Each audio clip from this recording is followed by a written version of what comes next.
Hello guys, solution is the best में आपका स्वागत है। आज मैं आपके लिए लाई हूँ BA programme 5th semester education का एक इम्पॉर्टेंट क्वेश्चन जो चैप्टर 4 में से है, जिसमें पृथक्करण, एकीकरण और समावेशी शिक्षा के बारे में बताया गया है। तो मैं आज आपको एक्सप्लेन करूँगी कि तीनों चीज़ें क्या क्या है और इसमें डिफरेंसेस क्या है। अगर आप मेरे चैनल पर नए हैं तो मेरे चैनल को सब्सक्राइब कर दीजिए और बेल आइकन को भी प्रेस कर दीजिएगा, जो इससे रिलेटेड जो इम्पोर्टेंट क्वेश्चंस हैं मैं 5th सेमेस्टर से रिलेटेड मैं आपको प्रोवाइड करवा सकूं। तो चलिए वीडियो को स्टार्ट करते हैं। सबसे पहला टॉपिक आता है पृथक्करण। पृथक्करण मतलब किसी चीज़ को पृथक करना, मतलब अलग करना। लेकिन इसमें पृथक्करण शिक्षा से रिलेटेड है कि जो विकलांग बच्चे हैं और सामान्य बच्चे हैं उनको अलग अलग दृष्टि से देखना इसमें इन्वॉल्व है, या विशेष शिक्षा जिसे बोला जाता है कि स्पेशल एजुकेशन जिनको दी जाती है। तो इसमें पृथक्करण या पृथक शिक्षा या विशेष शिक्षा जिसे बोला जाता है, इसके उद्देश्य क्या क्या है, इसका महत्व क्या है आजकल के समाज में, और इसकी जो कौशल है, क्या आवश्यकता है इसकी विशेष शिक्षा प्रदान करने के लिए, जो जो स्किल्स वगैरह की रिक्वायरमेंट होती है तो वो क्या है। तो मैंने पूरा टॉपिक कवर करूँगी कि पृथक्करण क्या है, एकीकरण क्या है और समावेशी शिक्षा या समावेश क्या है। तो वीडियो को पूरा देखिएगा, बिल्कुल भी स्किप मत करिएगा ताकि मैं आपको पूरा एक्सप्लेन कर सकूँ। आता है अब नेक्स्ट, पृथक्करण या विशेष शिक्षा। पृथक्करण या विशेष शिक्षा क्या होती है? विशेष शिक्षा शास्त्र की एक ऐसी शाखा है जिसके अंतर्गत उन बच्चों को शिक्षा दी जाती है जो सामान्य बच्चों से शारीरिक, मानसिक और सामाजिक विशेषताओं में थोड़े अलग होते हैं। मतलब कि जिनकी जो शारीरिक, मानसिक और जो सामाजिक विशेषताएं होती हैं उनसे बहुत ज़्यादा वो डिफरेंट होते हैं। ऐसे लोगों की ये शाखा मानी गई है, ऐसे बच्चों को इसमें इन्वॉल्व किया जाता है। सामान्य बच्चों की तुलना में देखा जाए ऐसे बच्चे की आवश्यकताएं भी अलग होती है, मतलब उनकी जो विशेष आवश्यकताएं भी इनको होती है, और इसलिए इन्हें विशेष आवश्यकता वाले बच्चे भी कहे जाते हैं। मतलब इनका मतलब ये है कि ऐसे बच्चे जो होते हैं सामान्य बच्चों की तुलना में इनको विशेष ज़रूरतें होती हैं और इन्हें इसीलिए विशेष आवश्यकता वाले बच्चे भी कहा जाता है। विशेष शिक्षा से तात्पर्य अलग विद्यालयों में विशेष आवश्यकता वाले बच्चों की शिक्षा है। विशिष्ट शिक्षा या विशेष शिक्षा या पृथक्करण जिसे बोला जाता है, पृथक शिक्षा जिसे बोली जाती है, उसका तात्पर्य ये है जो इनके लिए अलग विद्यालय होता है, अलग विद्यालय में इनके लिए विशेष आवश्यकता वाले बच्चों की शिक्षा होती है। मतलब कि ऐसी अलग स्कूल्स वगैरह बनाए जाए जिसमें जो अपंग बच्चे हैं या कोई विकलांग बच्चे हैं उनकी आवश्यकताओं के अनुसार उनको शिक्षा दी जाए। इसका प्रयोग सामान्यतः उन बच्चों के लिए किया जाता है जो विकलांगता से ग्रस्त हो। ये विकलांगता अधिक अंग हानियों से पैदा होती है। मतलब कि ये जो विशेष विद्यालय वगैरह, इनके लिए स्पेशल स्कूल्स वगैरह जो बनाए जाते हैं, स्पेशल क्लासेस जो दी जाती है, तो इनका प्रयोग सबसे ज़्यादा उन बच्चों के लिए किया जाता है जो विकलांगता से ग्रसित हो। और ये विकलांगता का रीज़न सबसे बड़ा क्या होता है? जो जिनके अंदर जो अंग हानि होती है, मतलब कि जो बॉडी के जो स्ट्रक्चर्स हैं, जो बॉडी पार्ट्स हैं, उनमें हानि की वजह से ये पैदा होती है विकलांगता। जैसे कि किसी का पैर टूटना, किसी के पैर में प्रॉब्लम, हाथ में प्रॉब्लम, मस्तिष्क में प्रॉब्लम, ये विभिन्न प्रकार की जो विकलांगताएं हैं, इससे भी रिलेटेड मैंने टॉपिक कवर कर दिया है, आप वहाँ जाके देख सकते हैं, मैं डिस्क्रिप्शन में इसका लिंक डाल दूँगी। उन्हें विशेष प्रकार के शिक्षण, दृष्टिकोण या देखभाल या उपकरण की आवश्यकता होती है। मतलब कि जो विकलांग बच्चे होते हैं उनको विशेष प्रकार की शिक्षण दृष्टिकोण, मतलब कि उनको स्पेशल ट्रेनिंग दी जाती है, स्पेशल एजुकेशन दी जाती है, उनके जो दृष्टिकोण होते हैं वो भी इनको प्रदान किए जाते हैं, और जो उनका देखभाल भी अच्छे से होता है इस स्कूलों में। और इन्हें विकलांग या प्रतिभाशाली बच्चों के लिए आयोजित विशेष कक्षाएं आवश्यकता बन गई है। मतलब कि इन विकलांगता की वजह से इनकी विकलांग बच्चों के लिए ऐसी विशेष कक्षाएं भी इनके लिए बहुत ज़्यादा ज़रूरी हो चुकी है। यह छात्रों को शिक्षा का आनंद लेने और व्यक्तिगत सीखने के कारण आत्मविश्वास हासिल करने की अनुमति देता है। मतलब कि जो बच्चे वहाँ पे पढ़ रहे होते हैं उनको शिक्षा का आनंद लेने के लिए और व्यक्तिगत सीखने के कारण जो आत्मविश्वास उनको हासिल होता है उनकी अनुमति देता है, जो पृथक शिक्षा है। इनकी विशेषताएं जान लेते हैं कि क्या क्या है। जो विशेष शिक्षा है वो विशेष बच्चों की आवश्यकताओं को पूरा करने में सहायता करती है, चाहे वह बच्चा प्रतिभाशाली हो या पिछड़ा हुआ हो।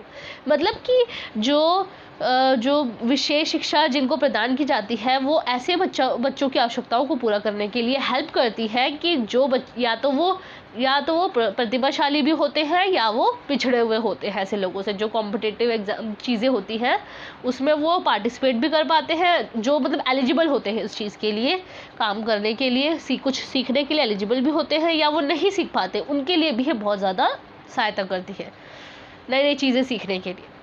नेक्स्ट आता है विशिष्ट शिक्षा। विशिष्ट बच्चों के समाज के साथ समायोजन में सहायता करती है। जो विशिष्ट शिक्षा है वो ऐसे विशेष जो स्पेशल बच्चे होते हैं उनको समाज के साथ मतलब एडजस्टमेंट, समायोजन का मतलब होता है एडजस्टमेंट करने में भी ये मदद करता है। विशिष्ट शिक्षा विशिष्ट बालकों को आत्मनिर्भर बनाती है तथा उनमें आत्मविश्वास को बढ़ाती है। मतलब जो विशिष्ट शिक्षा जो जिन बच्चों को दी जाती है वो बच्चों में आत्मनिर्भर को भी बढ़ाती है, मतलब कि इंडिपेंडेंट बच्चे रह सकते हैं इस शिक्षा को प्राप्त करने के बाद, और उनमें जो आत्मविश्वास है वो भी बढ़ता है, इनका जो सेल्फ कॉन्फिडेंट है वो भी इनमें बढ़ता है। यह शिक्षा बालकों की क्षमताओं, योग्यताओं, रुचियों और अभिरुचियों को ध्यान में रखकर दी जाती है। मतलब कि जो शिक्षा है बालकों की मतलब किस चीज़ के लिए एबल है वो काम करने के लिए, उनकी जो योग्यताएं हैं, जिसमें इनका इंटरेस्ट है, रुचि हो गया, अभिरुचि हो गया, उनको ध्यान में रखकर इनको ये शिक्षा दी जाती है ताकि वो उसी के अकॉर्डिंग ढल सके और अपनी जो विकास है उसको अच्छे से कर सके और नई नई चीज़ें सीख सके। नेक्स्ट आता है विशिष्ट शिक्षा, जो होती है वो लोगों का विशिष्ट बालकों के प्रति दृष्टिकोण में बदलाव लाते हैं। मतलब कि जो स्पेशल बच्चे होते हैं लोगों की जो मेंटालिटी है उसको भी चेंज करती है ये विशिष्ट शिक्षा।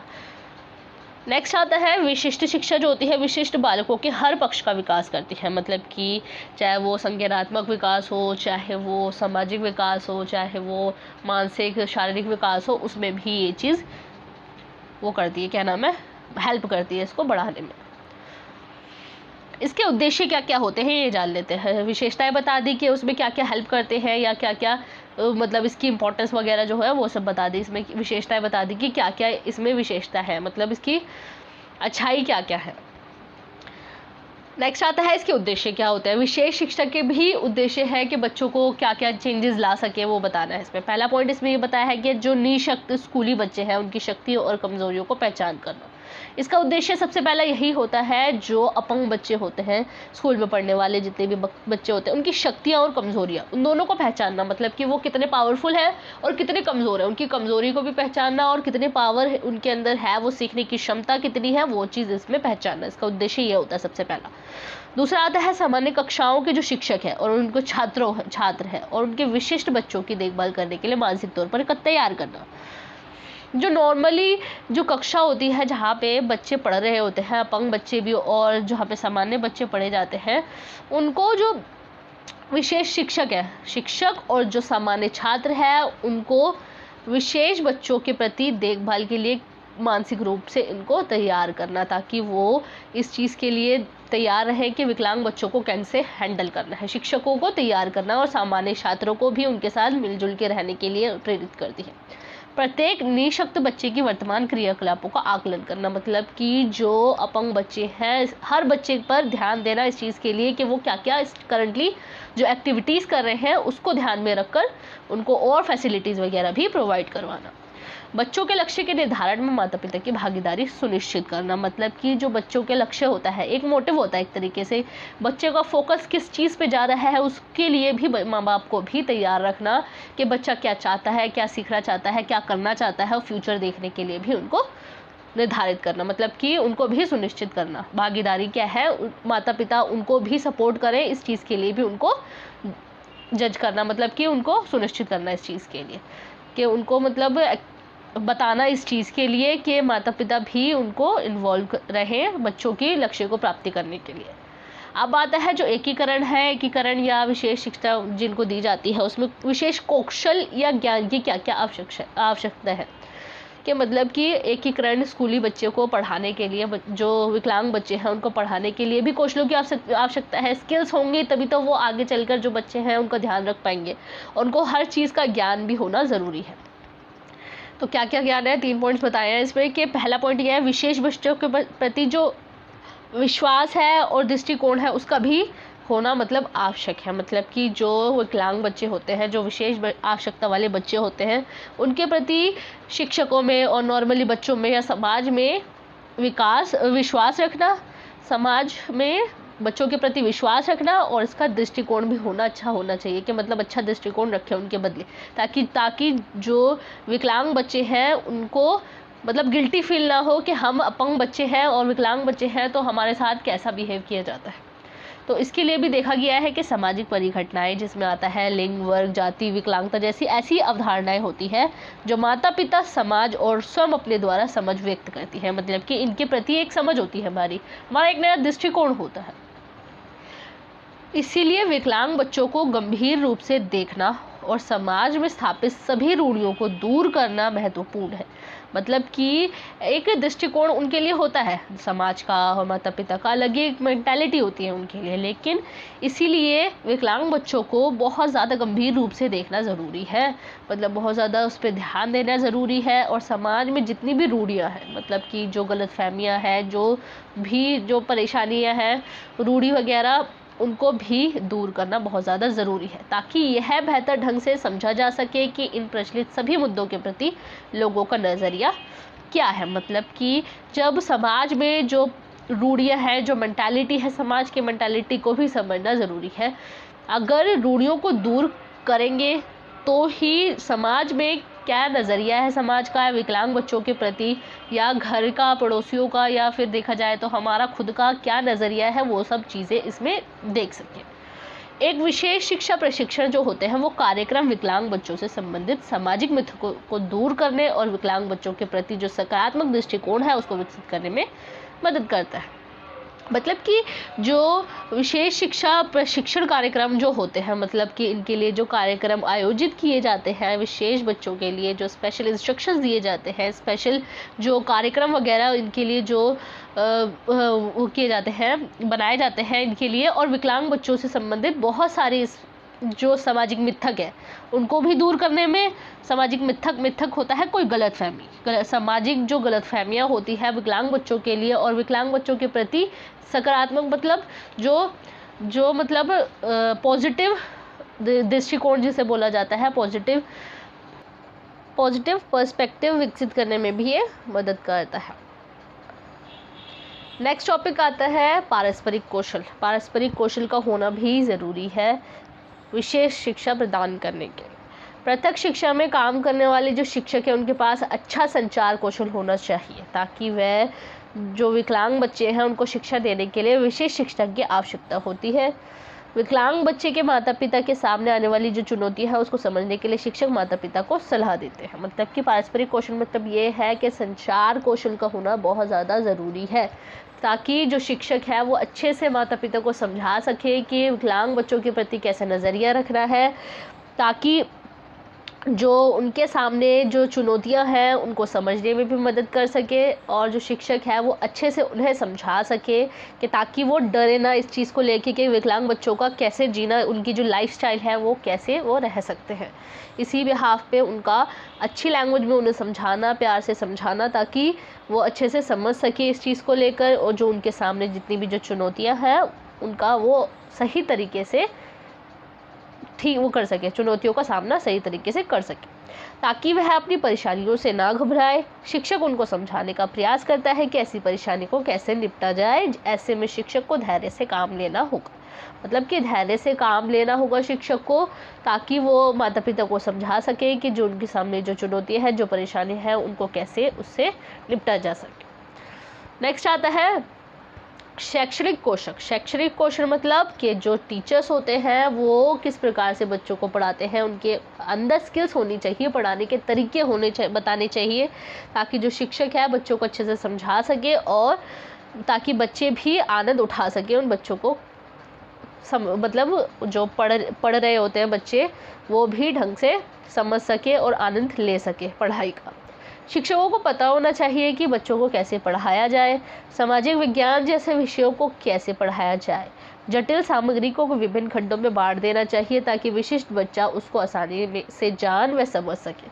शिक्षक को सामग्री को सरल बनाने में भी सक्षम होना चाहिए, ताकि शिक्षार्थी जो होते हैं वो पाठ्यचर्या का आनंद ले सके। जैसे कि मैंने बताया कि शिक्षक के अंदर ये स्किल्स होनी चाहिए कि जो क्रिटिकल, मतलब बहुत ज़्यादा डिफ़िकल्ट टॉपिक्स जो होते हैं उनको आसान भाषा में भी व्यक्त कर सके, ऐसी स्किल्स उनके अंदर होनी चाहिए। और जितनी भी सामग्री है बहुत ज़्यादा जो जटिल सामग्री मतलब जो डिफ़िकल्ट क्वेश्चंस होते हैं, डिफ़िकल्ट चीज़ें होती हैं, उनको भी अलग अलग पार्ट्स में डिवाइड करके उनको अच्छे से एक्सप्लेन कर सके, ताकि जो बच्चे हैं, जो पाठ्यचर्या है, उनका आनंद ले सके।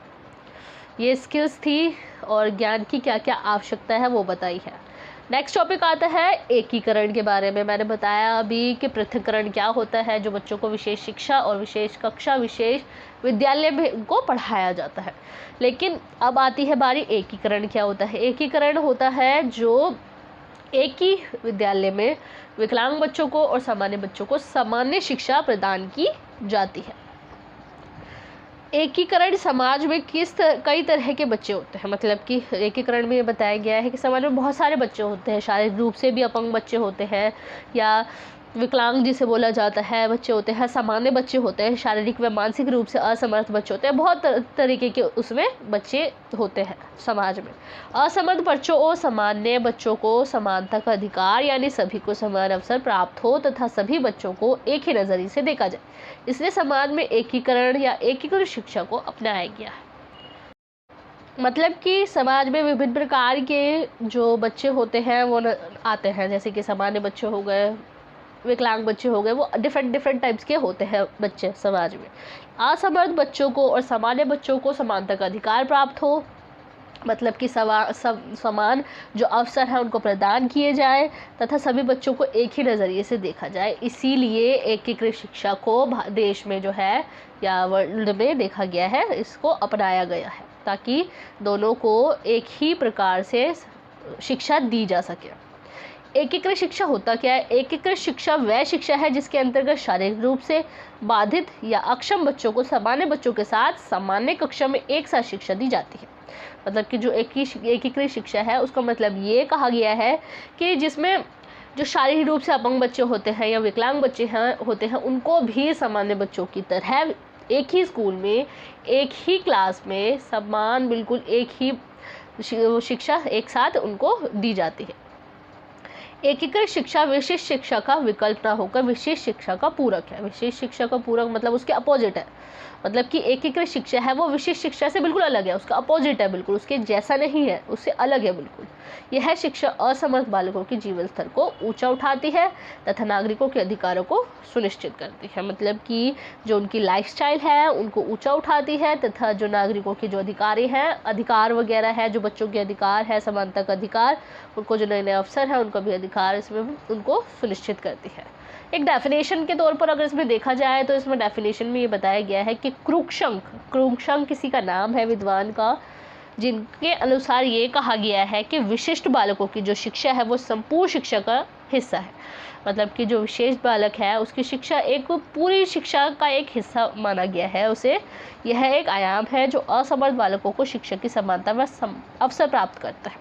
मतलब कि एक प्रकार से इसको आयाम समझा गया है। जो एकीकृत शिक्षा है उनको बच्चों की शिक्षा में समानता का अधिकार और अवसर भी प्राप्त करता है, जो अब तक उन्हें नहीं दिए गए हैं। मतलब कि इससे पहले विकलांग बच्चों को सामान्य बच्चों की तरह नहीं समझा जाता था, उनको विशेष शिक्षा प्रदान की नहीं जाती थी, उनकी तरह उनको अवसर नहीं दिए जाते थे, लेकिन अब दिए जाने लग गए हैं एकीकृत शिक्षा के द्वारा।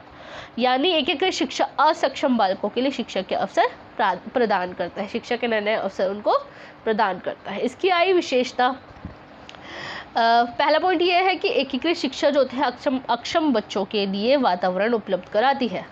मतलब जो एकीकृत शिक्षा होती है, अक्षम जो बच्चे होते हैं, असक्षम बच्चे या अक्षम बच्चे भी जिसे बोला जाता है, जो एलिजिबल नहीं होते बच्चे काम करने के लिए, जो डिसेबिलिटी जिसे बोला जाता है, वैसे बच्चे जो होते हैं वो प्रभावी वातावरण उपलब्ध कराती है जिससे वे सामान्य बालकों की तरह शिक्षा ग्रहण करें और उनके समान जीवन यापन कर सकें।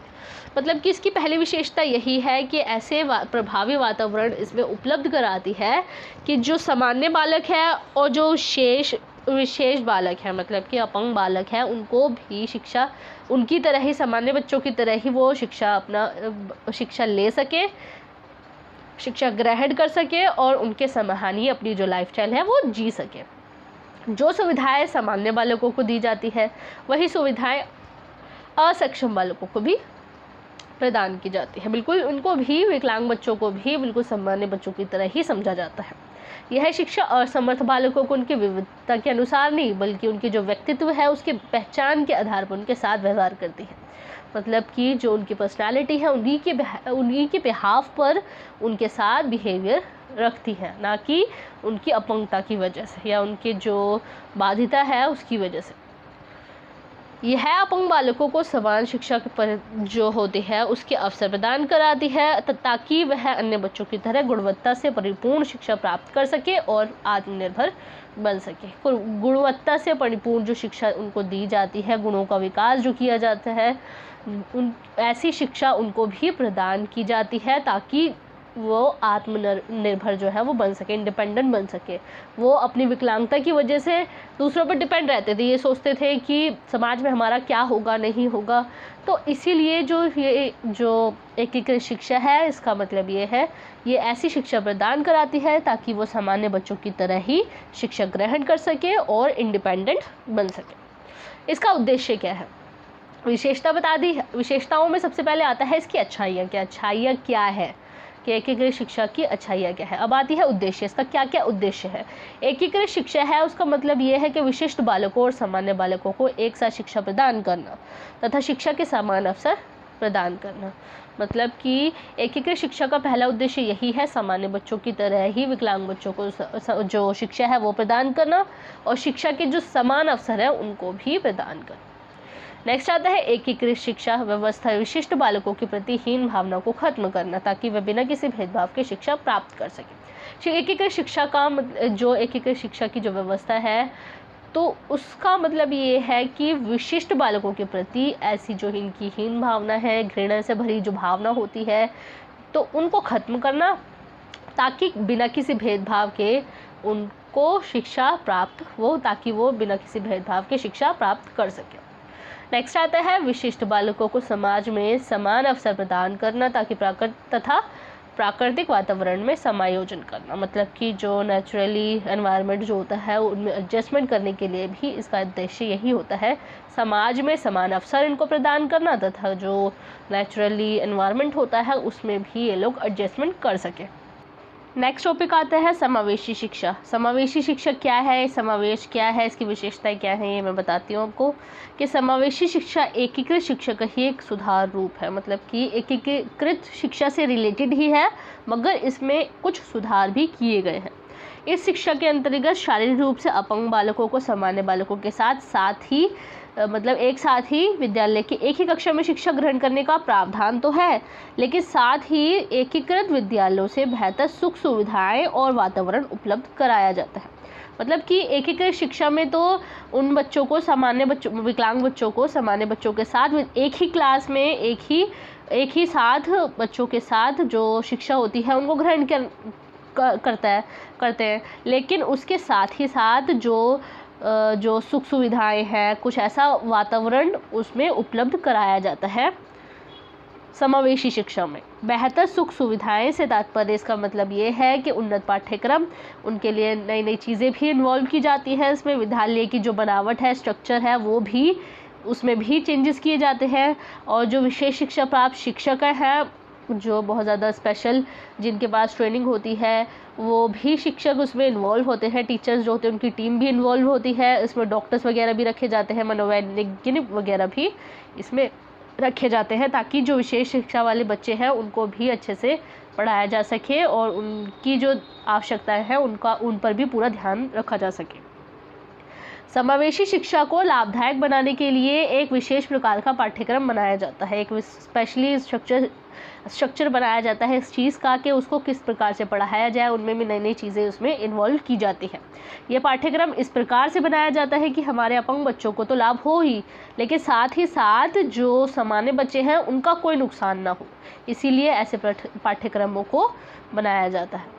अपंग बच्चों को विद्यालय भवन में एक जगह से दूसरी जगह जाने में जो परेशानी ना हो, इसलिए विद्यालय की जो बनावट है, वहाँ का जो स्ट्रक्चर है, उनका जो बेस है, उन सबको भी ध्यान से बनाया जाता है ताकि उनको कोई परेशानी ना हो। इसकी विशेषताएं क्या है कि समावेशी शिक्षा में सभी सामान्य और अपंग बच्चे एक दूसरे के नज़दीक आते हैं, जिससे जो अपंग बच्चों के प्रति विद्यालय में तथा विद्यालय के बाहर अच्छा वातावरण बनता है। मतलब कि ऐसा एनवायरनमेंट वहाँ बाहर भी मतलब देखा जाता है कि विद्यालय के अंदर और विद्यालय के बाहर, समाज में और विद्यालय के अंदर जितने भी पढ़ने वाले वो जो बच्चे हैं और शिक्षकों के जो दृष्टिकोण है उसमें भी बदलाव आता है, उनके लिए भी अच्छा एनवायरनमेंट तैयार होता है। यह शिक्षा ये जो शिक्षा होती है वो अपंग बच्चों को समाज में सामान्य बच्चों के समान जीवन यापन करने के लिए तैयार करता है। मतलब कि लाइफस्टाइल अच्छे से इनकी जो सामान्य बच्चे हैं उनकी तरह ही वो भी जीवन यापन करने में भी ये तैयार करता है। और यह जो शिक्षा है अधिक खर्चीली होती है, क्योंकि इसमें जो विशेष शिक्षा वाले जो शिक्षक होते हैं उनको भी, जो टीचर्स वगैरह होते हैं स्पेशलिस्ट, उनको भी रखा जाता है। डॉक्टर्स वगैरह की भी उपलब्धि होती है। जो मनोवैज्ञानिक है, साइकोलॉजिस्ट जो होते हैं, उनको भी यहाँ पे रखने की ज़रूरत पड़ती है समावेशी शिक्षा में। अब नेक्स्ट टॉपिक आता है, मैंने आपको बता दिया कि पृथकीकरण, एकीकरण और समावेशी शिक्षा में क्या क्या डिफरेंसेस हैं, क्या क्या होती है, ये इसका मतलब। अब आती है बारी एकीकरण और समावेश में क्या डिफरेंस है, मतलब एकीकृत शिक्षा और समावेशी शिक्षा में क्या क्या डिफरेंसेस है। ये भी एग्जाम्स में पूछ सकते हैं। लेकिन इसमें ये भी टॉपिक आ सकता है कि पृथक शिक्षा या विशेष शिक्षा की आवश्यकता क्यों पड़ती है बच्चों की, तो मैंने उसमें विशेषताएं बता दी, उद्देश्य बता दी, वो सब उसमें लिख सकते हैं। अगर तीनों में डिफरेंसेस पूछा जाए तो आप तीनों को लिख सकते हैं और एक्सप्लेन कर दिया। अब आता है एकीकृत और समावेशी शिक्षा, उन दोनों में क्या क्या डिफरेंसेस है। एकीकृत शिक्षा जो होते हैं वो शिक्षक केंद्रित होते हैं, शिक्षक पे आधारित होते हैं, मतलब टीचर्स इसमें इन्वॉल्व होते हैं। लेकिन जो समावेशी शिक्षा है वो छात्र केंद्रित होते हैं, छात्रों पर इसके आधारित होते हैं। सेकेंड पॉइंट आता है जो एकीकृत शिक्षा है उसका मुख्य लक्ष्य यही होता है कि अपंग या विशेष बच्चों को सामान्य बच्चों के साथ पढ़ाना। लेकिन जो समावेशी शिक्षा है, समावेशी शिक्षा में तो ये तो ज़रूर होता है कि जो अपंग है बच्चे होते हैं, जो विशेष बच्चे होते हैं, उनको सामान्य बच्चों के साथ पढ़ाना, लेकिन उनके साथ साथ उनको विशेष सुविधाएं जो होती है वो भी इन्वॉल्व करना, उपलब्ध कराना, प्रोवाइड करवाना भी इसमें शामिल है। थर्ड पॉइंट आता है जो एकीकृत शिक्षा होते हैं उनके पाठ्यक्रमों में, जो उनकी जो पढ़ाई होती है उनमें किसी प्रकार का भी बदलाव नहीं किया जाता, क्योंकि जो सामान्य बच्चे हैं और विशेष बच्चे हैं उन दोनों को एक जैसा ही पढ़ाया जाता है, उनके जो पाठ्यक्रम है उनमें कोई भी बदलाव नहीं किया जाता। लेकिन जो समावेशी शिक्षा है उसमें पाठ्यक्रम को इस प्रकार से बनाया जाता है कि जो सामान्य बच्चों को भी जो नुकसान ना हो और जो अपंग बच्चे हैं उनको ज़्यादा फ़ायदा हो इस चीज़ को लेकर। नेक्स्ट टॉपिक आता है, नेक्स्ट पॉइंट आता है कि एकीकृत शिक्षा में सामान्य शिक्षकों को ही थोड़ी विशेष शिक्षा दी जाती है, मतलब कि थोड़ी बहुत ऐसे इंस्ट्रक्शंस दिए जाते हैं शिक्षकों को ताकि वो बच्चों को भी सामान्य बच्चों की तरह ही पढ़ाए। लेकिन जो समावेशी शिक्षा है, समावेशी शिक्षा में जो स्पेशल जो ट्रेनिंग टीचर्स होते हैं उनको भी रखा जाता है ताकि जो विकलांग बच्चे हैं उनको पढ़ने लिखने में कोई परेशानी उत्पन्न ना हो। नेक्स्ट आता है एकीकृत शिक्षा वाले जो विद्यालय हैं उनमें विद्यालयों की बनावट और जो उनकी संरचनाएं होती हैं, जो स्ट्रक्चर्स वगैरह होते हैं, उनमें कोई भी चेंजेस नहीं किए जाते। लेकिन समावेशी शिक्षा में ऐसी बनावट, विद्यालय की जो बनावट ऐसी होती है, बनावट ऐसी होती है, उसका स्ट्रक्चर ऐसा होता है, उनका बेस ऐसा बनाया जाता है कि जो अपंग बच्चे हैं उनको चलने फिरने में, कहीं जाने आने जाने में कोई दिक्कत ना हो। नेक्स्ट आता है एकीकृत शिक्षा। एकीकृत शिक्षा में आता है कि विद्यालयों में अपंग बच्चों की डेवलपमेंट के लिए जो भी विशेष ऐसा मतलब कि स्पेशल एनवायरनमेंट उनके लिए नहीं होता एकीकृत शिक्षा में। लेकिन जो समावेशी शिक्षा होते हैं उनमें उनके लिए ऐसे एनवायरनमेंट को रेडी किया जाता है ताकि उनको पढ़ने लिखने में, खेलने कूदने में, जो सामान्य बच्चे हैं उनके साथ घुलने मिलने में भी मदद मिल सके। तो मैंने ये पूरा कवर कर दिया है कि दोनों में क्या क्या डिफरेंसेस हैं। मैंने पूरा चैप्टर कवर कर दिया है, इसी में ही पूरा टॉपिक है। समावेशी शिक्षा क्या है और पृथक शिक्षा, विशेष शिक्षा किसे कहते हैं, एकीकृत शिक्षा क्या है और समावेशी शिक्षा क्या है। इसको में एग्ज़ाम में पूछ सकते हैं घुमा फिरा के कि इन दोनों में क्या क्या डिफरेंसेस है और बालकों के लिए क्या ज़रूरी है, क्यों ज़रूरी है। तो ये सब आप अच्छे से इसको लिख सकते हैं। And thanks for watching my video.